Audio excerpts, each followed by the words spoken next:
And welcome to 2 Minutes to Target, and this the third in the Anatomy of a Shot series. And in this video, we're going to be looking at Mirage, and more specifically, how Mirage can impact your ability to both see the target and therefore get impacts on it at ELR distances.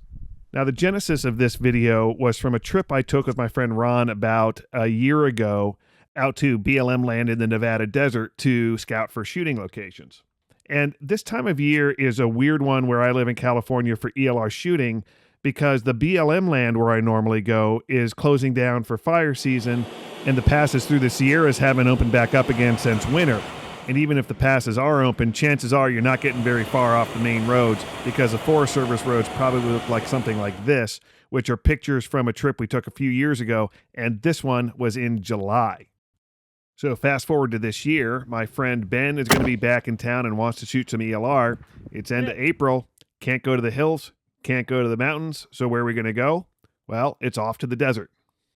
Now, one of the things I love doing is learning while I'm having fun, and I got to say that one of the things I learned is that Truckee, north of I-80, is a beautiful place. This is just outside the cabin we stayed. I also learned that Truckee is still up in the mountains. It's up in Donner Pass, and it gets snow, and this is what it was like in the morning when we headed out toward the desert. And this weather followed us all the way down, well past Reno, and all the way until we turned off of I-80 to this gorgeous dry lake bed out in the middle of nowhere, which was our shooting location for the day. Now, I checked before I left, and you are allowed to drive on dry lake beds on public land, provided you're not doing it when it's wet, you're not tearing it up, etc. Just be responsible. Now, this is a map of the lake bed, and our shooting location was right about here. So we drove out to set our target, drove all the way along the edge of the lake bed, set our target, drove all the way back, and going back to the map, this is about where we set it, and this was about at 1,860 yards. Unfortunately, before we could get set up to shoot, this hit us. Now, it had been kind of cloudy when we got there, and then the sun came out, and then it was dumping rain. But you know what? This blew through, and eventually we were able to get set up. The thing is, when we did so, this is what we saw through the spotting scope. What I don't understand is how there's this much mirage with zero sun. Because we just heated up this big massive body of sand when there was sun. I guess. And then we brought in a bunch of cool air. So it's rising, it's convecting through it. I mean, dude, the mirror image It's cool. it absolutely is insane. I mean, absolutely insane. This is just nuts. I gotta zoom out a little bit.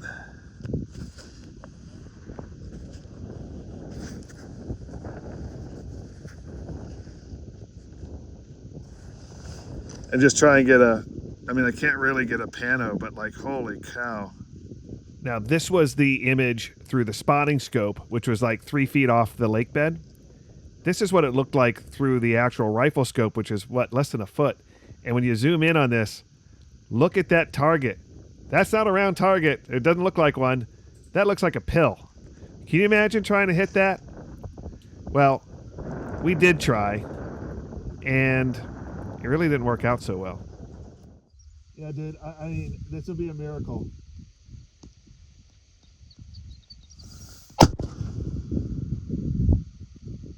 Yeah, there's shot one. Can't even see it.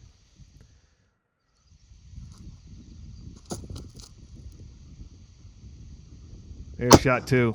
You're not going to see that one either because anything that hits below where that Mirage line is, you're just going to lose it. Now, we could have moved to one of the berms that was near us and sort of up and out of the Mirage. But, you know, where's the fun in that? We wanted to figure out what was going on here. Remember the whole learning while you're having fun thing. So we decided we were going to move the target from this 1,860 yard location to something that was a little bit closer so we could see what was going on and was a little bit further up on a berm, try and find a higher berm to get it out of the Mirage. And we found just such a place at about 1,000 yards out. So we plugged it all into the Applied Ballistics app, and it came back with about 6.7 mils of elevation and between 1.2 and 1.8 of windage. And when I dialed that into the rifle, took the first shots, this is what happened. Right underneath it. it's maybe like 4 inches to the left, but otherwise right underneath it. You need to go up by a whole target in terms of wherever you aimed.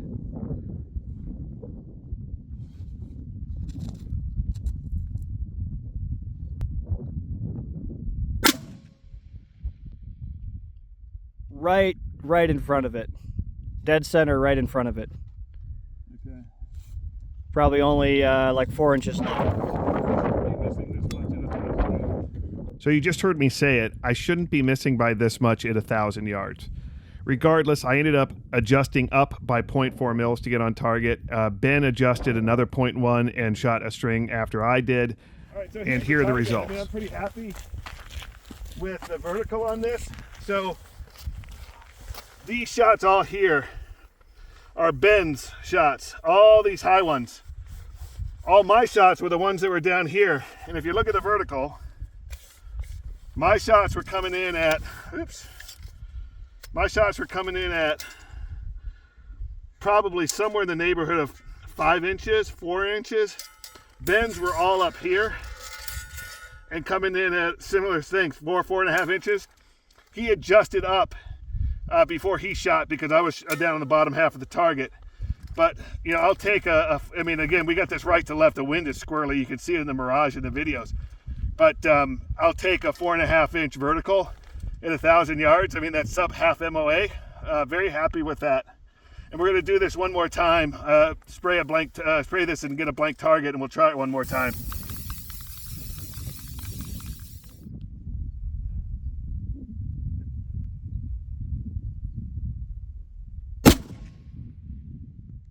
All right, lower left.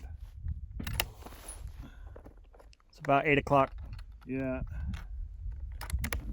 I'm not going to adjust.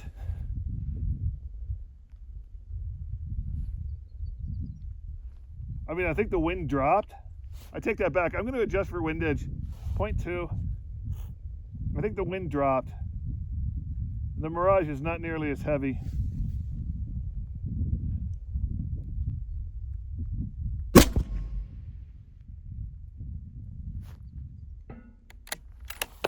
Good vertical.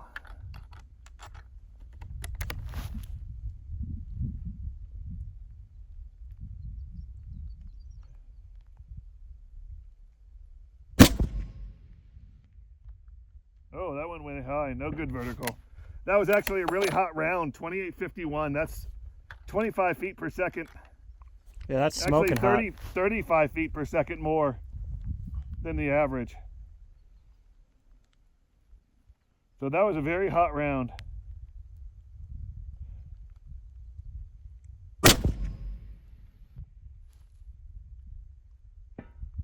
Almost the same spot as the first shot. Yeah, that was back on 28.18.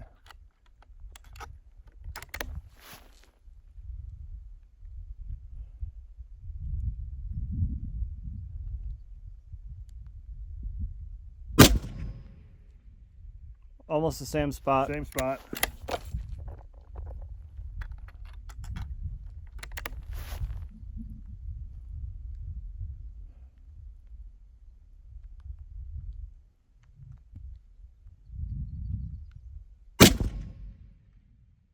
Oh, that missed left. Just off the left edge. Yeah, you know what? You're swinging left and right now. There's no, I mean, almost the Mirage is almost dead. Yeah, Like, if you the look wind right, just if you look completely real dropped. I'm low gonna zero where out those the wind. reflections are, you can actually see the Mirage going the other direction. I think it's kind of swirling. Yeah. All right, so let's stop this and go into some analysis. So first off, I'm going to put a dot where the miss was off to the left. I'm not worried about the miss. I was already left side of the target. The wind was squirrely left to right. What I care about is the vertical here. The other thing you might notice in this is that there are a couple of new elements in this video versus the one we just showed, which is one is we had put a vertical piece of wood over here to the left, and we had put another horizontal piece of wood over here to the right. Why? Because we wanted to show that the mirror image is still in effect. This one on the right, you can see the mirror down here. This one on the left, you can barely see it. It's a little bit muddled, but you can see it here. This bush, you can see down here is mirrored. You can see this line is mirrored here, and you can see a little bit of the target down here. And this puts the mirror line right at about this location. All right, so I'm now going to put a reticle on the target, and this is roughly the size. I added this in afterwards. This was not looking through my scope, but it is roughly the size. And what you're going to notice is that, with the exception of my one hot round, all of my shots are about 0.2 mil low. And this is after I have already dialed up from, remember, the original setting of 6.7 mils. I've dialed up to 7.1 mils. So I've already dialed up 0.4 and I'm still 0.2 low. That's a total of 0.6 low from what the solver's telling me I need to be. That's about 10%, just shy of 10%. Call it 9% low. So what is going on with this? Well, this is what we're going to go through now. So to go into this a little bit deeper, we're going to put together a really simple diagram showing a shooter and a target. And for the shooter to see that target, light has to hit the target and reflect off. And it'll be reflecting off in a bunch of different directions, but the light, as it relates to the shooter, is coming off of that target and going straight into the scope and then straight into the eye of the shooter. And that, again, is how they can see the target and know it's there. The question I've got for you is the target really there? Well, of course the target's there. I can see it. I shot it. You saw me hit it, etc. But is it really where you think it is? And this gets now into the concept of refraction. And I think if you're shooting the ELR, you probably, you're one step up on the intelligence scale anyways. You probably know what refraction is. But just to review it, refraction is when light is traveling through one density of material, hits another density of material, it either speeds up or slows down. And when it does that, it's going to change direction one way or the other. And this is exemplified if you have ever done spear fishing or bow fishing, or even if you're just wading through the water and you see a fish in there.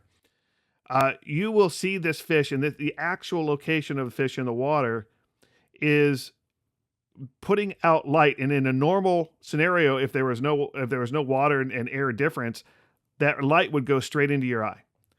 The problem is that's not what really happens. What'll happen is, in the heavily dense water, that light ray goes up, it hits the boundary between air and water, and then it's going to change direction at that point because the air is dramatically less dense, and then it goes into your eye. And then your eye thinks, and your brain thinks, that it's really just along that line that you were looking at, and the apparent location of the fish is here. And this is why they'll tell you in spearfishing, bow fishing, whatever, that you always want to aim low, because your fish is actually, your target's actually going to be about 1 foot low for every 4 feet of depth that it's at. So now let's take a look at that shooter again. In our case, we were sitting on a dry lake bed.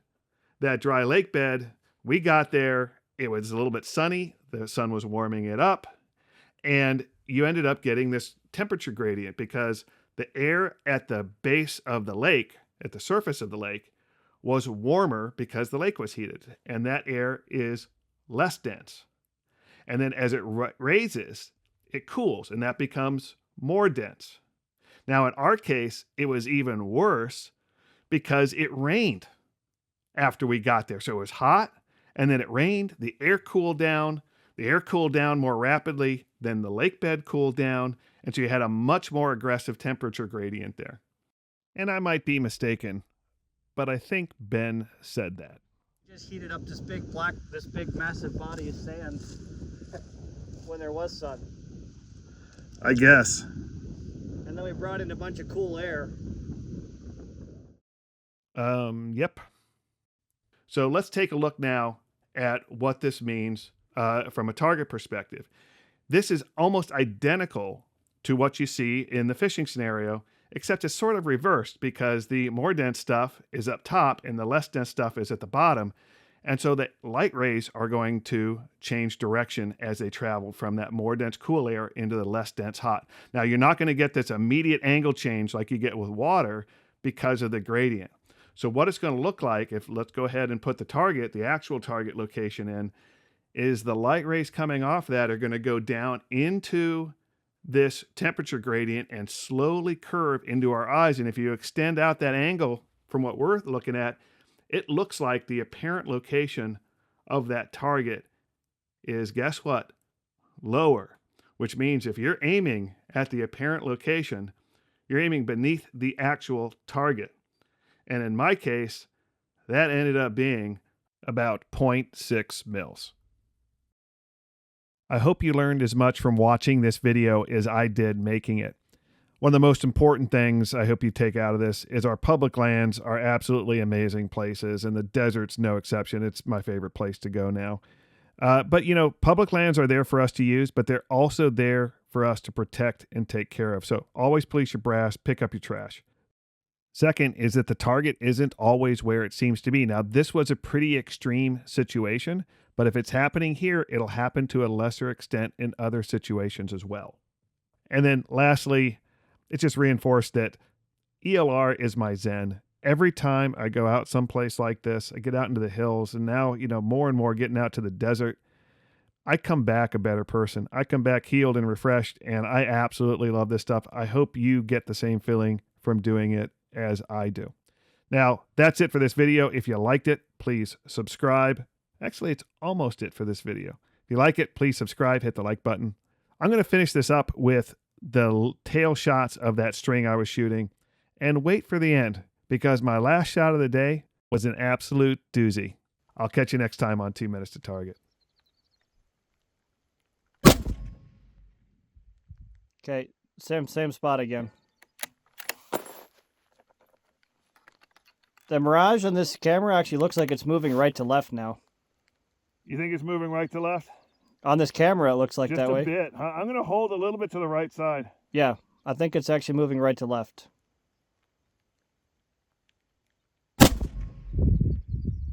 Yeah, you're more centered there. You're at the bottom, but you're dead center. That's like 6 o'clock.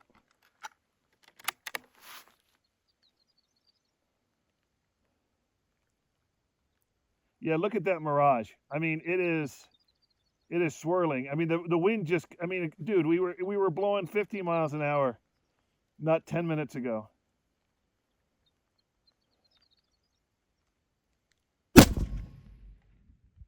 Nice. Same basic group.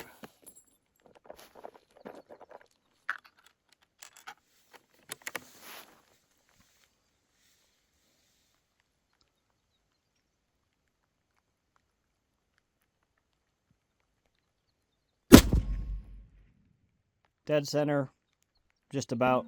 So that one went a little high. That was a little hot, 2834. You know what? That's barrels hot. It's just heating up. It's going faster. I mean that's a pretty good group. I'm good with that. Let me take one shot. Let me take one shot at the piece of wood. All right.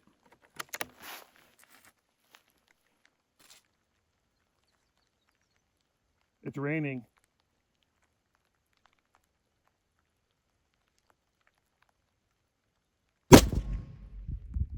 Hey! I hit it! Oh, dude!